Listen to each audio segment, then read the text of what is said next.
Welcome back to Impressions and Chai. And today we have a good friend of mine, Shiv Gupta. He's the founder and CEO of UofDigital. And I would love for him to introduce himself and then we can kick it on from there. Awesome. Thanks for having me on, Akash.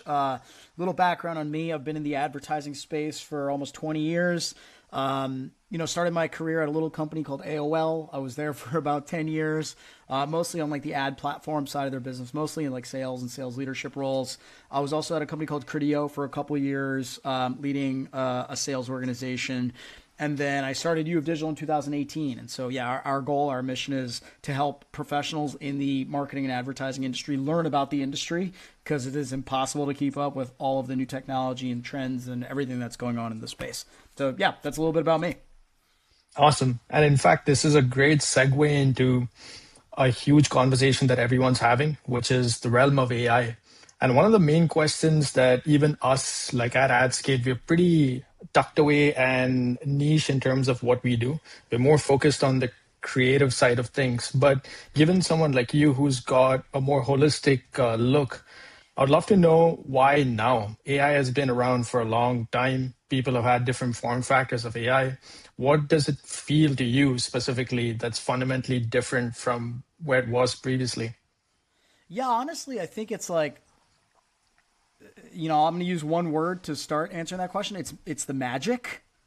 And what I mean by that is like, ChatGPT came out in 2022, I want to say, right? 2022. And so that felt like magic for consumers for the first time, right? So like AI was more of a behind the scenes, let's say, concept or technology for the average person on the street until 2022 when they said, oh, wait, you're democratizing it, you're giving it to me in my hands. I can literally type something into a box and there's a whole world of, potential directions I can go with that. It feels like magic. And I think that really kicked it off. And I'd say even last year, for the first couple of years, like people were talking about, I mean, it was the fastest growing consumer app of all time, right? They reached 100 million users faster than any other app, right? So I think that aspect of it has allowed AI to really like revolutionize marketing because at the end of the day, like everybody that's in the marketing industry is a consumer first, right? We're all consumers. I'm a consumer, you're a consumer, and our parents are consumers, our families are consumers. And when it starts revolutionizing your life first in interesting ways and you're using it as a consumer, your mind immediately starts going to like, oh, well, how could I use this at work? How could I use this in my industry? How could I use this to create a business? So I think that was the tipping point, right? It was that kind of magical moment of democratizing it and giving it to the world. Do you think then this is actually leading to a point at which there's going to be a shift in leadership thought, given someone like you who is seeing all different folks and has access to all different doors? Do you feel that it's making people more efficient, or do you think otherwise? I think it is in a lot of scenarios. I mean, again, I go back to like consumer use cases first. Like, I don't know how you use it. I've already used it in a lot of different ways to like make shopping easier, or discovery easier, or research easier, right? So I do think it's making people more efficient. I think in a lot of scenarios too, it's not.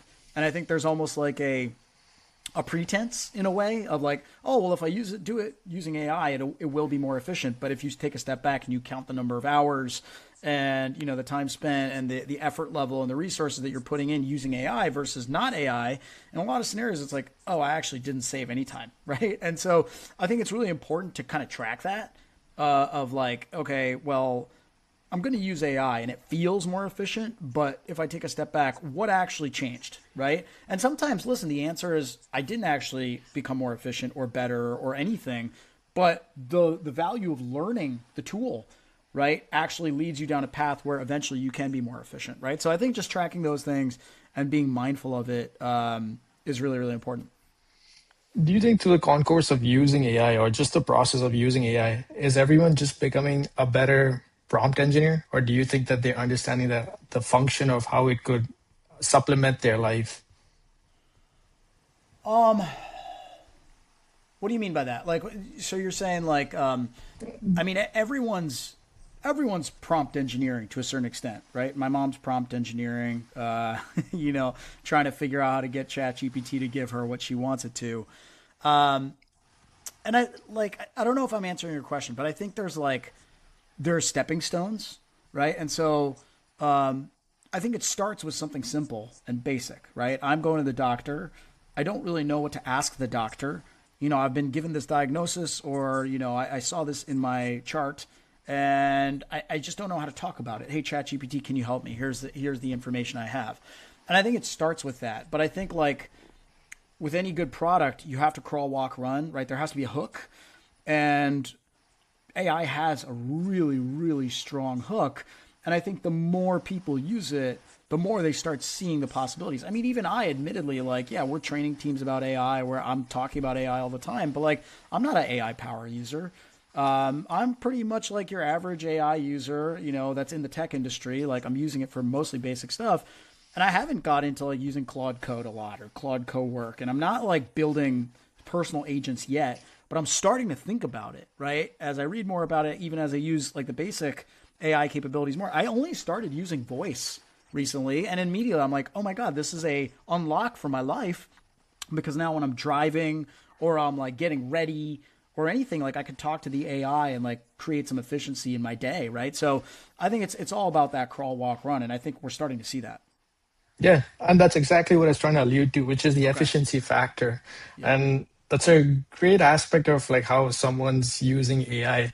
And I feel like even myself included, like I've landed up talking more to it rather than typing. I think it's also a Yep. factor of my fingers hurting. But it also leads down to another path, which is what is the biggest mistake that you see leaders that are making, especially with trying to introduce AI into their teams or even implementing AI too? I mean, I think one of the biggest mistakes that we're seeing leaders make is just like, oh my God, we have to use AI. Everybody, please use AI, right? And it's just like, just do it, just use it.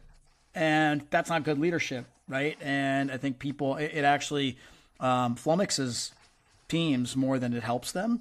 And so I think leaders need to do a few things better.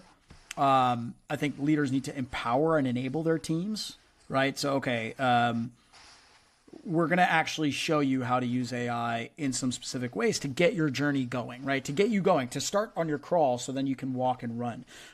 We're going to specifically like train your teams, right? And that's obviously what we offer. And we think that's something that every company falls short on is just, professionals actually need training. You don't stop learning when college ends, right? And so, especially with these new complex technologies. And so enabling teams, I think leading by example, right? I think a lot of leaders are just like, oh, just use it. But then they're not using it, right? And they're not comfortable with it. And so it's like, when people see leaders doing things, they want to follow, right? So, hey, look, I actually am using AI to do X, Y, and Z. We're going to do a share, and I'm going to show you how I do it, right? And so I think those are things that are really important, as opposed to, again, the leadership style of like, just use it, or we need to be doing X, Y, and Z thing with AI by this time frame, or I want, X% more efficiency in our business because of AI. Those are just kind of sweeping statements that aren't actually helping your team, and actually probably just creating more fear, right? So in fact, then this gets me thinking. You're talking to different brands as well as different agencies, be it independent agencies as well as holding agencies. Amongst them, who do you see has adopted this really well and has done a great job of like unfolding it across teams? Yeah, I mean, some of the indie agencies are really leading here, right? Like Horizon's been out there in market, really talking up their platform, but I know they're committed to it for, just like some information I have on my own. Like I know they're more committed to it. I know they're committed to enabling their teams. I know they're really trying to inject it into everything they do. So I think that's a good example. I think companies like PMG as well, these big indie shops that like, they are challengers, right? And they see an opportunity to challenge using this new technology. And they know they can be more nimble and flexible and move quicker on it than the big holding companies. And so I'd say it's the big indie agencies that are really shining. I mean, it's also, I think the big holdcos are talking a really good game, right? So it's like the Publicis and the WPPs of the world. Like they're out there talking about their tech, they're acquiring tech. I think that's interesting and valuable. But I think when you get to the rank and file at those companies, they're still something to be desired in terms of like human transformation. And, I think the leadership needs to step up a bit in those scenarios.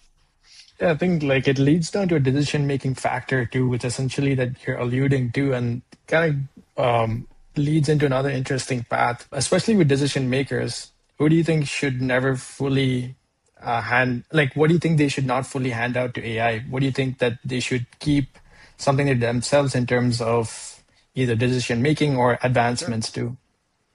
Yeah, I mean, listen, at least what we have today with AI is fantastic at executing tasks. We all know that, right?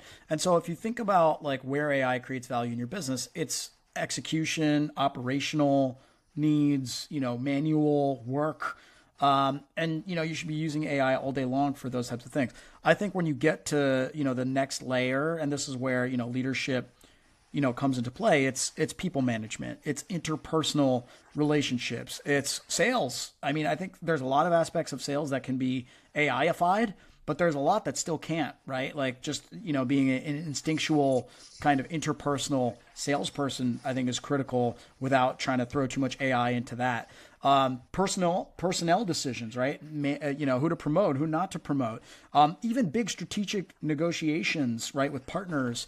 I think all those things, you can't throw AI at those problems. You can throw, again, AI at certain aspects of those problems, the research, or it can be a great thought partner for you. But can you give it full autonomy in those areas? Not yet. And maybe never, right? We'll see. We'll see how it evolves. Like, I think some of those things over time, it'll get better and better and better at. But we'll see, like, how long that takes. We'll see if there's some things that just, humans will always be better at handling. Yeah, I think sales, especially, that's what I land up dealing with. Uh-huh. Finding the nuance of how to play ball with the other person. I think Yep. ChatGPT or any of the AI tools sort of struggles with that aspect. Yeah, I mean, and even just think about like sales, like if you're in a room with somebody, right, and you're talking to them about a partnership, like just reading body language, right, or reading facial expressions. Like, yeah, I know AI, you have all sorts of tools nowadays to do those types of things, but like that's just not. I don't see that happening anytime soon. Where like the AI can replicate a really, and listen, not every human is good at these things either, right? I'm not saying like, oh, every human is better than every AI in every circumstance in all of these situations. That's not what I'm saying. But if you take a good, let's say, salesperson, it'll probably beat AI 10 out of 10 times, right? And maybe that may be true for the next 10 years, maybe even longer, right? So, it's going to be interesting to see how the AI kind of develops, how the technology develops in those types of more like EQ areas. In fact, this actually dovetails well into the next segment. And this is a question that I've been trying to frame in my head for a while. Do you think AI pushes marketing teams towards deeper specialization, or do you think that everyone needs to understand more of the full stack aspect of it? Yeah, like this is a really tough question. My instinct is to say the latter, right? Of just like, okay, well, people need to become more generalists, and people need to have a bigger purview and be more strategic. That's my instinct, right? Is like as AI handles the nuance and the depth of like certain kind of aspects of, let's say, a marketing stack, well, then people need to have a bigger, broader perspective and just a larger purview, because the AI can't do those things super well, right? And so that would be my instinct. Now, there's an argument to be made to the contrary, right? Where it's like, okay, well, if AI is doing some of the basics up top, right, and the operational work at the surface level, well, going deep is what maybe AI can't do. But I don't know. I don't know. Like what, Akash, I'm going to throw the question back at you. What do you think? I think the biggest gap, and you highlighted and touched upon this earlier in our conversation. The biggest gap that I think, especially with someone trying to adopt AI, is that they should definitely understand the depth of it, because the depth Sure. is endless. So you can enable yourself to do anything and everything through AI, but you have to be smart about it. So you should stratify it. So a live example that I learned today was I was on a call with an agency, but I realized that an agency works in a really stratified manner, meaning there'll be a creative person talking about his side of the aisle, there'll be an analytics person talking about his side of the aisle, but there's no conjoining factor. AI can enable them to be a conjoining factor, and that's Mm-hmm. essentially what people should think about. Mm-hmm.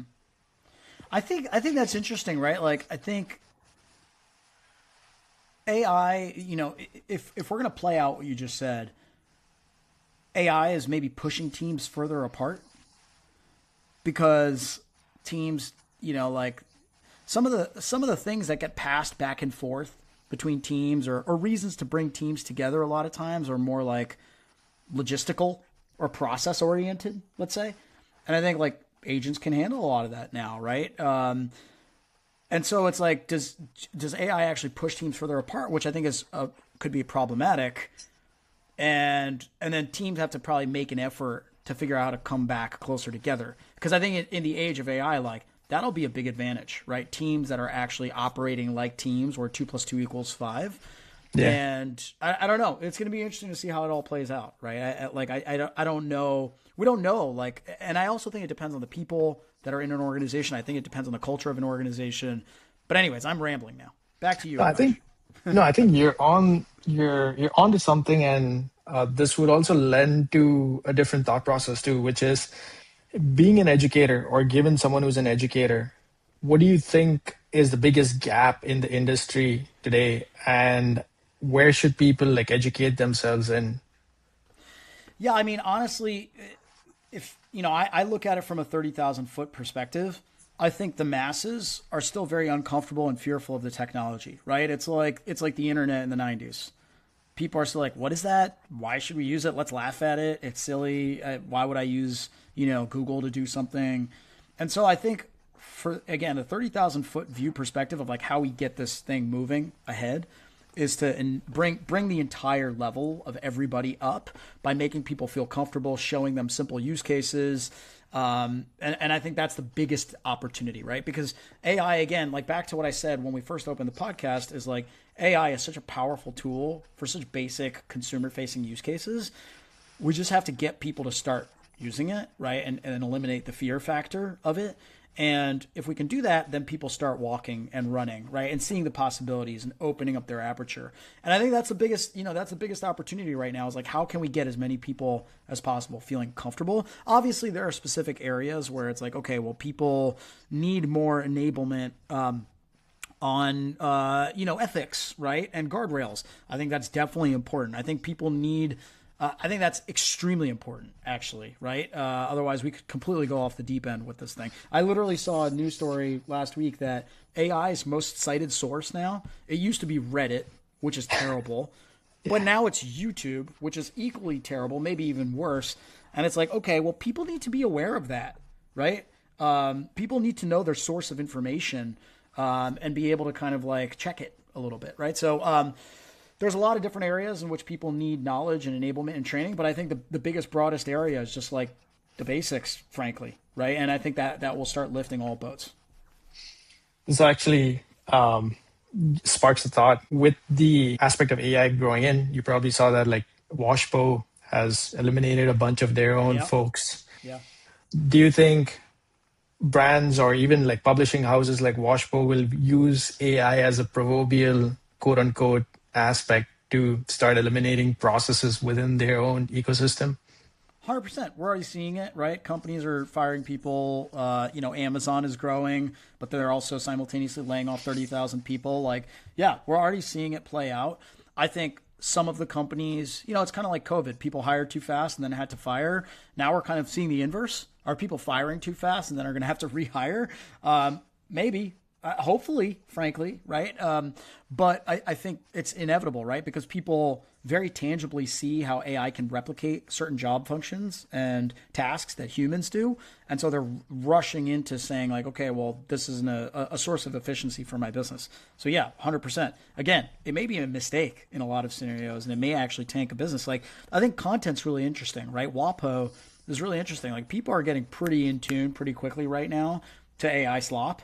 And, if you're like an editor or a publishing house or something and just putting out lots of AI slop, I don't think that's going to go well for you. Maybe in the near term it'll go all right because you have a brand that you can kind of sit on top of. But we know this, like media is fickle and content businesses are fickle and humans and consumers of that type of business are fickle and things change fast, right? So I think like, especially in this world where there's going to be so much AI slop and consumers are going to be very much in tune with it very quickly, you're going to have to figure out how you differentiate. And, is the answer to that maybe using AI in smarter ways, in different ways? Maybe. But I think the answer to that, like, primarily is going to have to be like human generated content, right? Or at least humans overseeing the generation of great content. Yeah, in fact, in Pittsburgh itself, where we are based out of, the largest newspaper or the biggest publishing house, they shut down. It's Oh, called the wow. Pittsburgh Post Gazette. And one of the reasons why they cited the shutting down of the whole newspaper was because of the fact that the advent of AI and the content generation aspect. So I do believe, to what you said, it is going to come down to a point at which AI training is going to become important. And how do companies adopt it? That also becomes a factor too, to what Yeah, you alluded before. 100%. Totally. So, Shiv, one thing that I would love to close out the podcast with and would love to get your thoughts on is 1 year from now, Yep. what do you think will be the highest performing AI teams across different companies? And what do you think that they should be doing or should not be doing? Yeah, I mean, it's the obvious stuff, right? It's getting in tools and products, right? I think a lot of like IT teams right now are getting in companies' ways and just being like, oh, all we have is Copilot. Like, no, if you're a CEO of a company right now, you have to push the IT team to the side a bit and be like, we have to be experimenting. We have to be using these tools. I'm sorry, but we're going to do it, right? We're going to take some risks. And so companies that are doing those things, obviously enabling their teams, like I said earlier, leading by example, integrating AI into their workflows, taking risks and chances, those are all really critical things. One thing I like to say with like, with this question of like who's going to do really well in the future, I think it's going to be companies that somehow figure out how to instill a mindset and maybe processes or just a culture of like changing things fast, because I think like even now with AI you could do all the AIification of your company in the world, but a month from now all of a sudden there's new tools, new capabilities, and if you're frozen in time it doesn't matter anymore that you did that, right? And so companies that are like creating a culture of learning but then unlearning and changing what they do and how they do it quickly and iterating, basically iteration. What are the companies that are great at iteration? Those are the companies that I think are going to be the highest performing. And thank you. I think that has essentially helped level set, even in my head, to keeping in mind like how AI is going to evolve. I think over the course of time, we'd love to see how things pan out. But thank you once again for your time, Shiv. This has been Yeah. great. Thanks for having me on, Akash. Great seeing you.